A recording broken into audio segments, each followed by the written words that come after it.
एक गांव में एक परिवार रहता था।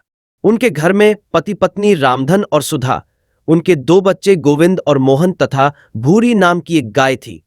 गाय पशु नहीं है, बल्कि मनुष्यों पर उपकार करने के लिए आई हुई दैवी आत्मा है। यह बात भूरी सिद्ध करती थी। उसकी दिनचर्या थी, सवेरे बड़ी अच्छी तरह दूध दुहाकर बाहर निकल जाती थी।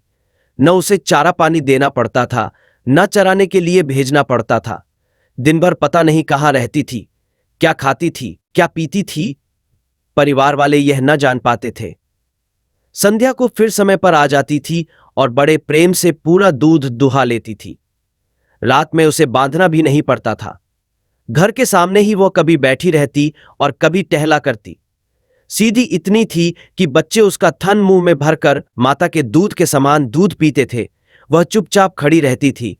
कभी उसने इस डर से पैर भी नहीं हिलाया कि किसी बच्चे को लग न जाए।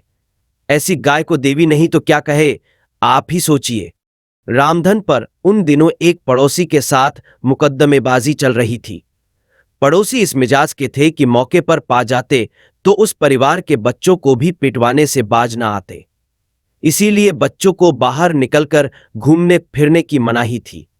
बच्चे घर के भीतर ही खेला करते। घर के पिछवाने वाले भाग में थोड़ी सी जमीन पड़ी थी। उसकी चारदीवारी कुछ नीची थी। उस जमीन में प्रायः कुछ साग भाजी लगी हुई थी। उन दिनों उसमें बंडा अरवी की एक जाति बोया हुआ था। उसके पत्ते बहुत बड़े बड़े थे, इतने बड़े कि एक पत्ते के नीचे एक आदमी आसानी से अपने को छिपा सकता था। एक दिन की बात है कि रामधन घर पर नहीं था। रात में चार चोर चारदीवारी फांद कर पिछवाड़े वाले भाग में आ गए जहां अरबी लगी हुई थी। संयोग से उसी समय सुधा हाथ में लालटेन लिए हुए उधर ही लघुशंका को गई। सुधा को देखते ही चोर पत्तों में छिपने लगे। कई पत्तों के हिलने और हलचल की आवाज से सुधा को कुछ संदेह हुआ। वह वापस घर में लौट आई और बच्चों को जगाया। सभी जाग तो गए, पर करते क्या? आखिर तो बच्चे थे। चोर है इतना सुनते ही दोनों बच्चे डर गए। इतना साहस कहा कि डंडा लेकर जाएं और चोरों का सामना करें।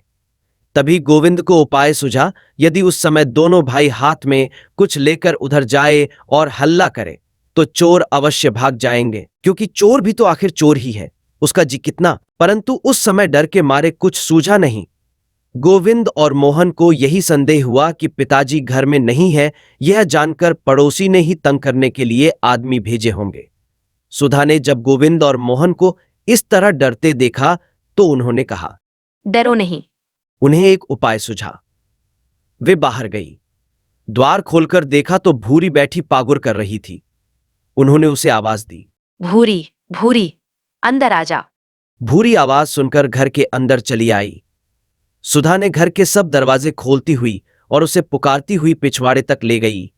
गोविंद और मोहन भी पीछे पोछे गए। सुधा ने खेत की ओर इशारा करके कहा।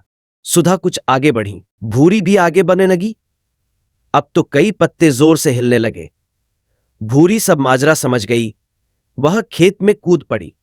चारों चोरों में जो भी सामने आया उसी को सींगों और लात से खूब मारा।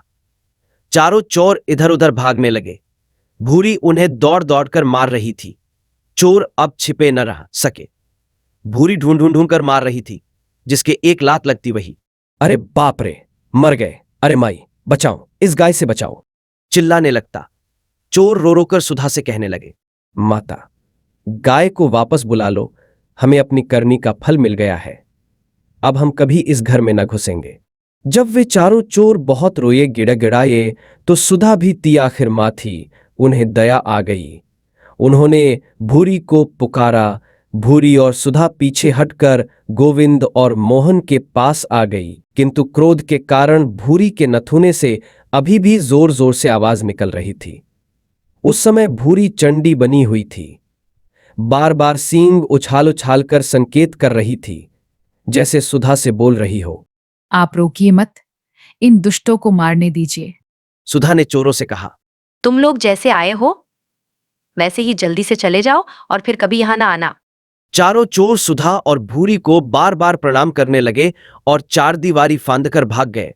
सुधा, गोविंद और मोहन ने बहुत देर तक भूरी के बदन पर हाथ फेरा। उसकी लल्ली सहलाई तब जाकर भूरी शांत हुई। थोड़ी देर बाद वो फिर बाहर चली गई और परिवार वाले भूरी माता के गुण गाते नहीं थक रहे थे। जिसने भी भूरी की यह बात सुनी वह भूरी को प्रणाम करने लगा। वाकई गौमाता अद्भुत है। जितना गौमाता के बारे में पता चलता है नतमस्तक हो जाता है।